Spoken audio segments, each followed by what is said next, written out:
Dios les bendiga. Les presento el análisis exegético hecho a la perícopa que está ubicada en el Evangelio de Mateo, en el capítulo 5 y que va desde el versículo 33 al 37 y de qué manera particular la he titulado Veracidad al hablar. Este análisis exegético está basado en el libro del doctor Gordon Fee titulado Exégesis del Nuevo Testamento, donde él ofrece una guía para analizar exegéticamente los diferentes textos del Nuevo Testamento y en particular, en este caso, los evangelios. Cabe mencionar que solo voy a utilizar los pasos del 1 al 8, los cuales ustedes podrán ver de manera total en el contenido y el nombre de cada uno de estos pasos. Pretendemos abarcarlos, desarrollarlos y dar una muestra. No podemos abarcar el análisis profundo de cada uno de estos pasos, pero de manera clave presentar aquellas ideas importantes de cada uno de estos pasos. Eh, Cabe mencionar que también vamos a analizar la perícopa tratando de extraer o de ahondar un poco en su contexto exegético, en el análisis sociológico, político, cultural, etcétera. Y al final tratar de hacer algunas conclusiones exegéticas fundamentalmente, pero también algunas teológicas. Ustedes pueden apreciar también la imagen del libro en el cual me voy a estar basando en esta oportunidad. Sin nada más que agregar, vamos a dar inicio al primer paso titulado El contexto histórico general. A nivel general, nosotros podemos hablar de dos posturas en cuanto a la paternidad o en cuanto al origen del Evangelio de Mateo. Por un lado, está la postura tradicional que nos indica que el Evangelio de Mateo lo escribió Mateo, el discípulo, y está la postura un poco más crítica desde mi perspectiva y un poco más actual, que dice que eh, el origen del Evangelio de Mateo pudo haber sido por algún discípulo de la comunidad matiana que tiene que ser de origen judío por los elementos que trae él, la apreciación que hace del templo, de la Torá, la apreciación que hace de Palestina, y que por ende los destinatarios corresponden a una comunidad mayoritariamente judeocristiana, es decir, judíos que estaban en la diáspora, pero que se identificaban siempre como con su identidad judía, palestina, pero que habían tenido un acercamiento a Jesús y por eso se les llama judeocristianos. Y se cree, según esta crítica actual, que esta comunidad vivía o residía en Siria, tal vez en Antioquía. El Evangelio data aproximadamente del año 70, dado que menciona o hace referencias a Jerusalén y a su templo aún en pie. Recordemos que la destrucción del templo es posterior al año 70, por ende el Evangelio de Mateo se ubica antes de la destrucción del templo. En cuanto al contexto específico, tenemos que mencionar los propósitos del autor. Demostrar que Jesús de Nazaret es el Mesías prometido es uno de los grandes apéndices dentro del análisis o dentro de la postura teológica del Evangelio de Mateo. Lo presenta como ese Mesías prometido durante tanto tiempo y que está cumpliendo fielmente las escrituras hebreas, ¿verdad? La Torá en particular. También busca fortalecer la fe de los judíos cristianos, aquella comunidad judía cristiana busca fortalecer su fe, dar una orientación ética y teológica basada en esas enseñanzas desde esa perspectiva judía.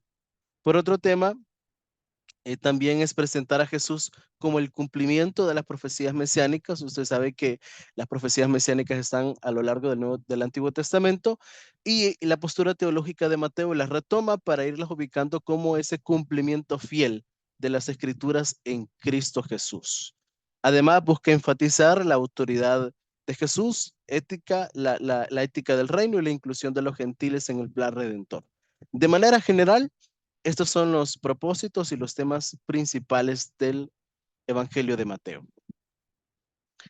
En cuanto a confirmar los límites del pasaje como el punto número 2, el punto número 2 nos sugiere el doctor Fee asegurarnos de que el pasaje seleccionado para el exégesis sea una unidad completa y coherente. Esto implica comparar divisiones en párrafos, en traducciones y obviamente en el idioma fuente, es decir, en el griego koiné. De manera general, esto solicita el doctor Gordon Fee en el paso número 2. Entonces vamos a lo primero. Según Hendrikse, que es uno de los referentes también exégetas contemporáneos, nos dice en su libro, Comentario al Evangelio de Mateo, que esta perícopa de Mateo del capítulo 5 del versículo 33 al 37 está dentro de lo que él llama la segunda sección. Y esta segunda sección se está titulada como el progreso o la continuación de Jesús, de su ministerio. Está el inicio, que es la primera parte, pero él esta pericopa la ubica en la segunda sección, insisto, llamada el progreso o continuación. La ubica dentro del literal A, llamada, la cual está titulada Su ministerio en Galilea. En esa región donde él desarrolla o centraliza mucha labor, ahí está ubicada esta pericopa, pero también está ubicada de manera literaria en el gran discurso que contiene Mateo, que va desde el capítulo 5 hasta el versículo 7. Esa es la ubicación de la pericopa y ahora vamos a analizar si esta pericopa es una unidad literaria. En el versículo 1 de esta pericopa tenemos la introducción. También ustedes habéis oído que se los dijo los antiguos, en la versión Reina Valera, obviamente. Esta es la introducción, luego tenemos una nueva interpretación de esta enseñanza en los versículos 34 y 36, donde dice, esto oyeron ustedes, pero yo les digo esto, no juren en absoluto. Es la nueva versión internacional. Y hace una conclusión práctica en el versículo 37, antes bien sea vuestro hablar sí, sí o no, no, para que no juren, porque ese es el tema central que está tratando. Entonces, de manera conclusiva, observamos este patrón claro y repetitivo en la estructura. Hay una introducción, hay un tema central que trata, hace una alusión a la escritura hebrea y él reinterpreta o profundiza ese sentido de esa enseñanza en las escrituras hebreas y a partir de eso él crea una nueva enseñanza práctica.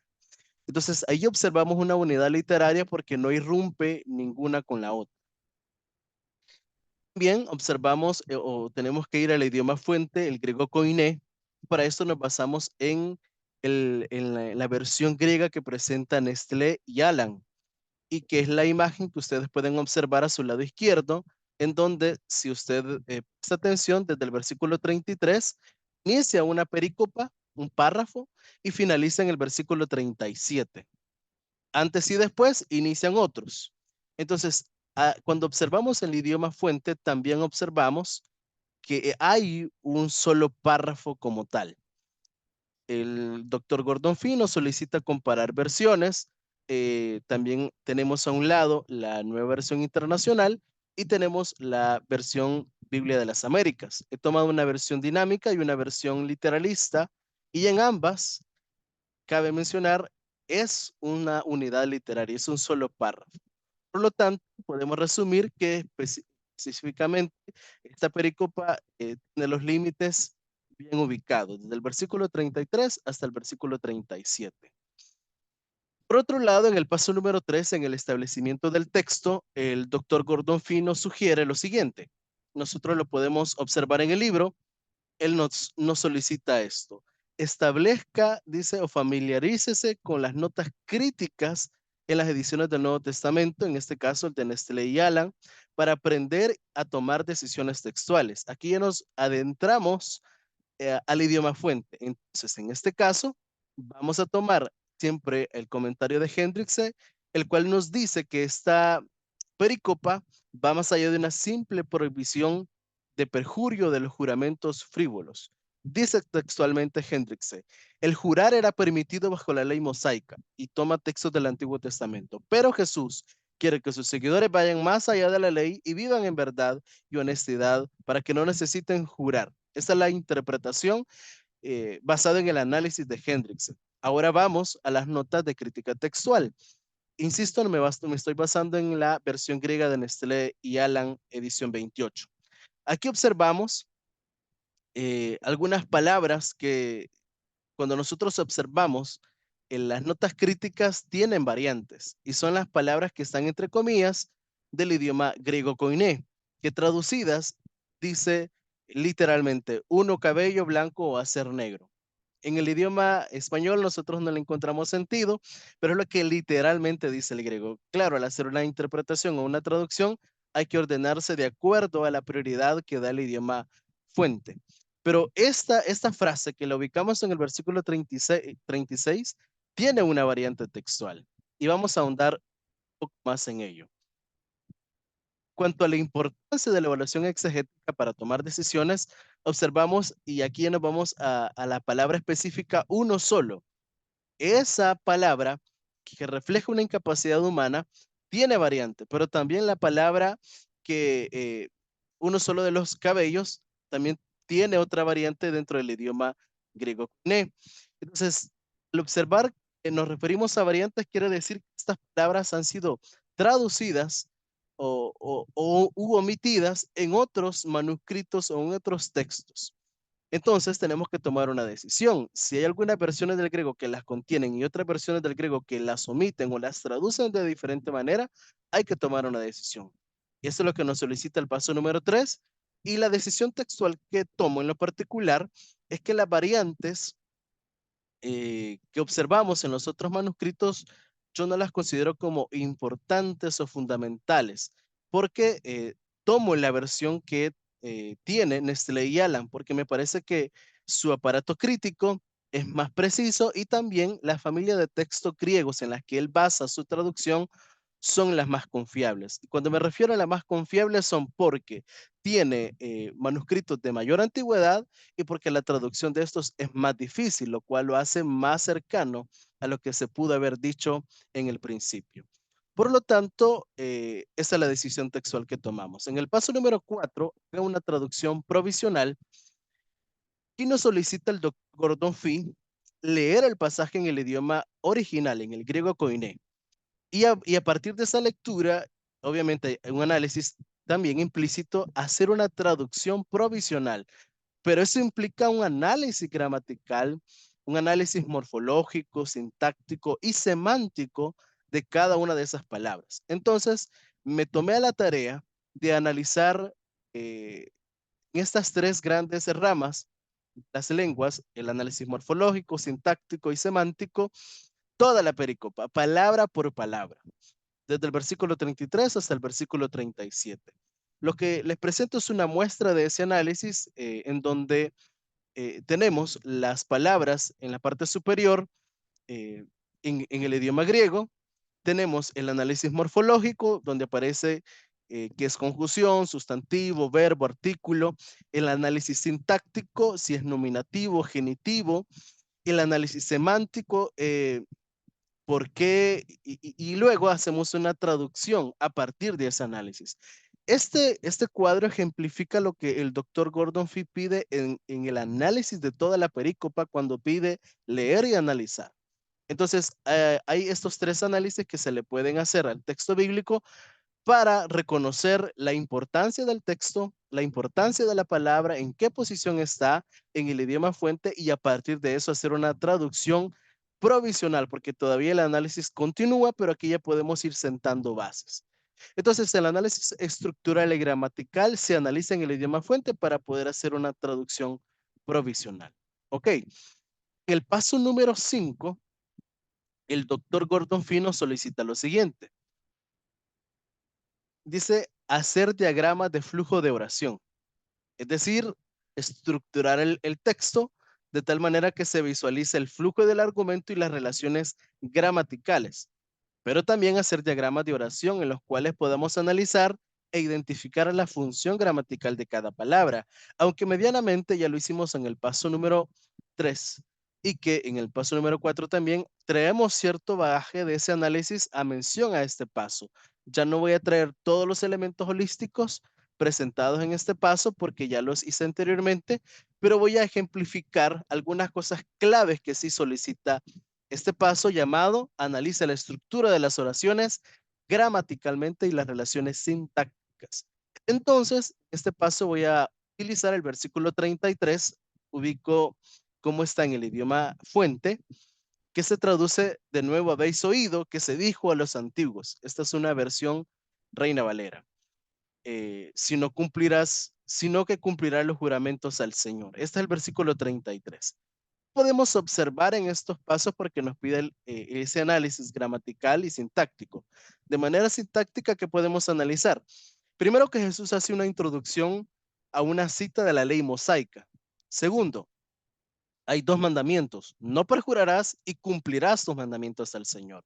Y hay una relación sintáctica de coordinación de dos imperativos, no perjurarás y cumplirás. Dos imperativos ahí picados en este análisis.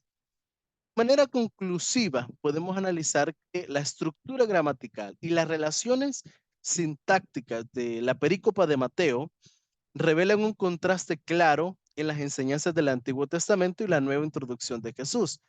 Él introduce imperativos, los cuales son importantes ubicar en el idioma fuente. Pero yo os digo que vuestro hablar sea así, que vuestro hablar sea no. Y también cuando cita las escrituras del Antiguo Testamento, cuando dice, habéis oído, no perjurarás es un imperativo, sino cumplirás es otro imperativo.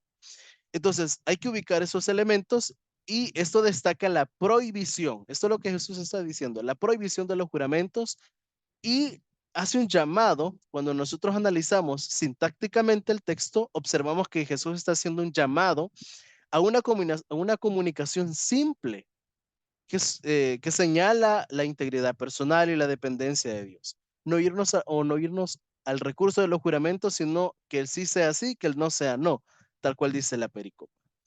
Esto podemos analizar en este paso número 5. Avancemos en el paso número 6, donde nos solicita el análisis gramaticalmente. Aunque hay elementos gramaticales que hemos, insisto, venido tocando desde el punto número 2, eso se va complementando en cada paso y traemos ese bagaje de aprendizaje, de profundización en el texto. E insisto, voy a señalar los puntos claves en este paso. Entonces, en el paso número 6 nos solicita decidir sobre todo lo que tiene que ver con gramática en el pasaje y destacar o presentar aquellos elementos que son importantes para el exégesis. Es decir, analiza el texto gramaticalmente en el idioma fuente y saque aquellos elementos o aquellos aspectos importantes del texto. Entonces, aquellos elementos gramaticales destacados en este análisis son los siguientes. En el versículo 34 hay un imperativo. Jesús utiliza la forma negativa del imperativo en el versículo 34 cuando dice no juréis. Esta estructura gramatical enfatiza la prohibición absoluta de los juramentos. Ese es el primer elemento. El segundo, coordenadas en versículos. En el versículo del 34 y 36 hay una serie de prohibiciones. No jurarás ni por tu cabeza, ni por Jerusalén, ni por el cielo, porque es el estrado de los pies del Dios.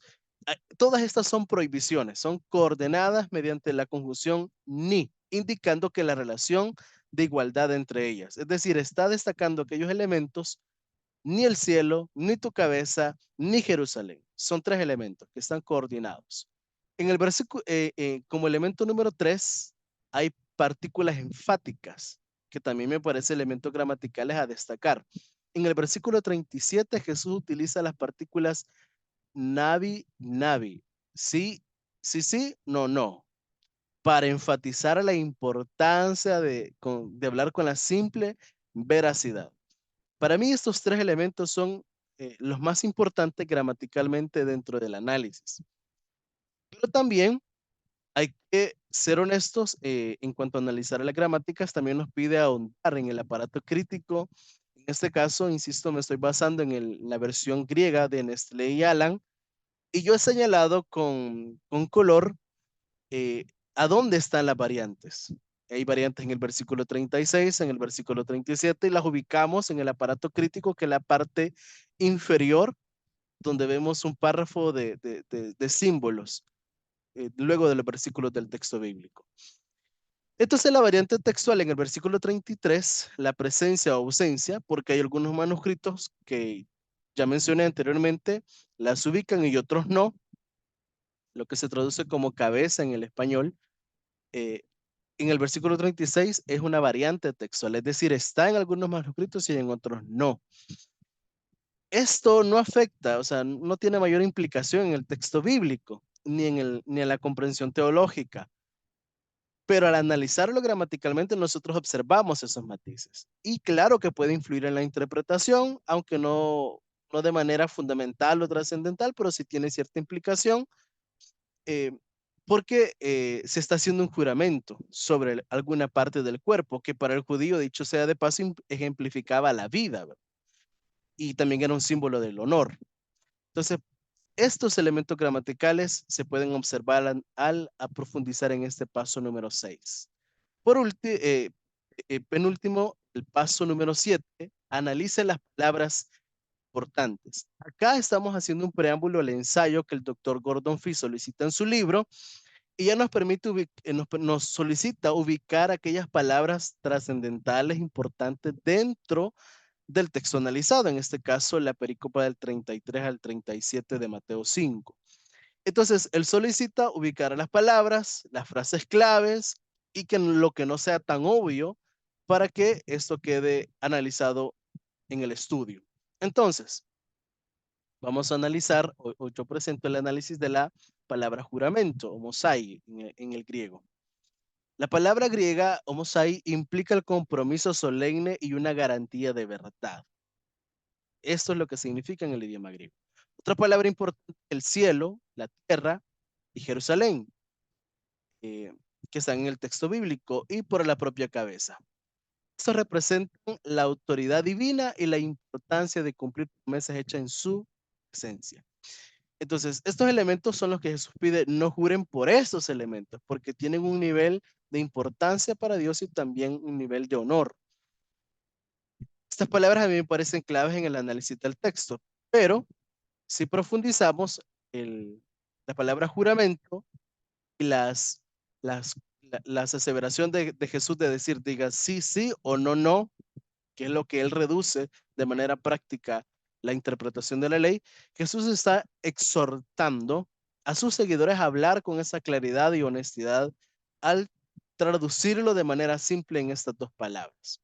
Está enfatizando la necesidad de una comunicación directa y transparente, sin rodeos y sin una máscara, ¿verdad? O sin estar tratando de engañar al prójimo, sin caer en ambigüedades ni engaños. Y por eso, ya cuando se interpreta el texto de manera teológica, esto tiene implicaciones profundas y también implicaciones prácticas para la vida diaria. Pero acá solo estamos analizando de manera exegética el texto. Luego, el paso número 8 nos pide una investigación del trasfondo histórico-cultural ya del texto. Entonces, algunas personas importantes en el texto nosotros ubicamos obviamente a Jesús de Nazaret, de la figura central del Evangelio, presentado como el Mesías y como ese cumplimiento a las profecías del Antiguo Testamento. Es de fundamentalmente ascendencia judía y se le espera como un Salvador prometido en el siglo I. Otro grupo importante de personas son los fariseos y los saduceos, que eran principal grupos religiosos de la época y que tenían hegemonía sobre el mover religioso del momento en el que Jesús estuvo en esta tierra. En cuanto a la cultura, nosotros observamos que están dominados por el Imperio Romano en el siglo I y dependiendo de la región, así era la ubicación del gobernador. Recordemos que Herodes el Grande dividió su reinado, ¿verdad?, sobre sus hijos, Herodes Antipas. Entonces, y luego también observamos que está la figura del Pilato, de Poncio Pilato, como un gobernador. Entonces, dependiendo el lugar geográfico, así será el gobernador, pero independientemente de eso, es indiscutible que están bajo dominación romana.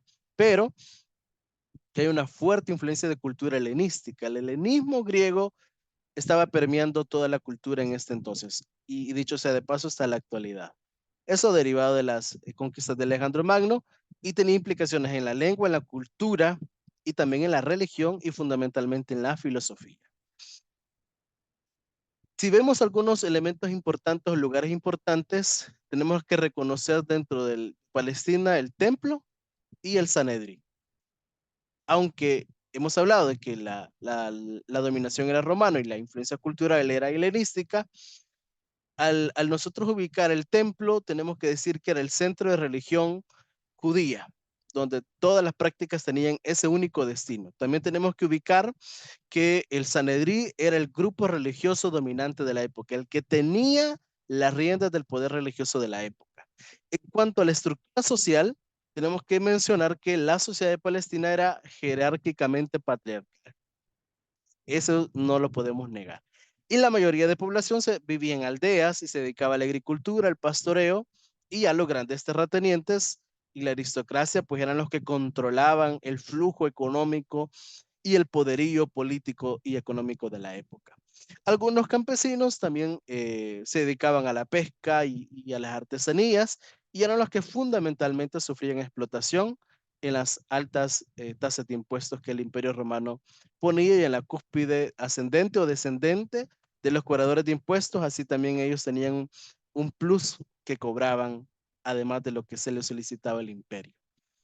Entonces, de manera general, entonces, ¿qué podemos concluir? Bueno, la aplicación de estos 8 pasos del doctor Gordon Fee es desafiante porque implica un esfuerzo académico y de competencias del idioma y de competencias exegéticas y hermenéuticas. Es desafiante, pero es muy enriquecedor porque nos deja resultados y productos muy provechosos en el análisis del texto bíblico y nos permite hacerlo de manera seria, no un abordaje sencillo, superficial, sino algo serio y profundo. Y en esto nos ayuda mucho el doctor Gordon Fee con su libro porque nos brinda una guía de cómo podemos hacer ese abordaje crítico del texto bíblico en donde él de igual forma toma recursos y utiliza ciencias eh, de las ciencias bíblicas, valga la redundancia.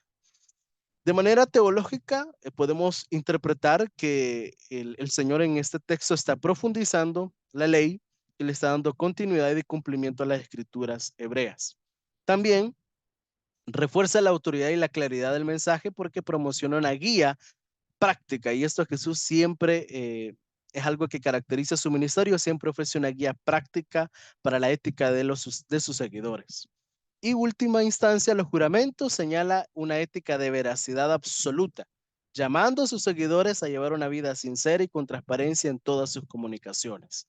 Como dice el texto, que su sí sea sí y que su no sea no, sin caer en otros elementos que no son convenientes según es el abordaje a las conclusiones a las que podemos llegar en esta ocasión. Sin nada más que agregar, les agradezco por tomarse el tiempo de ver este video y espero que hayamos aprendido en este análisis.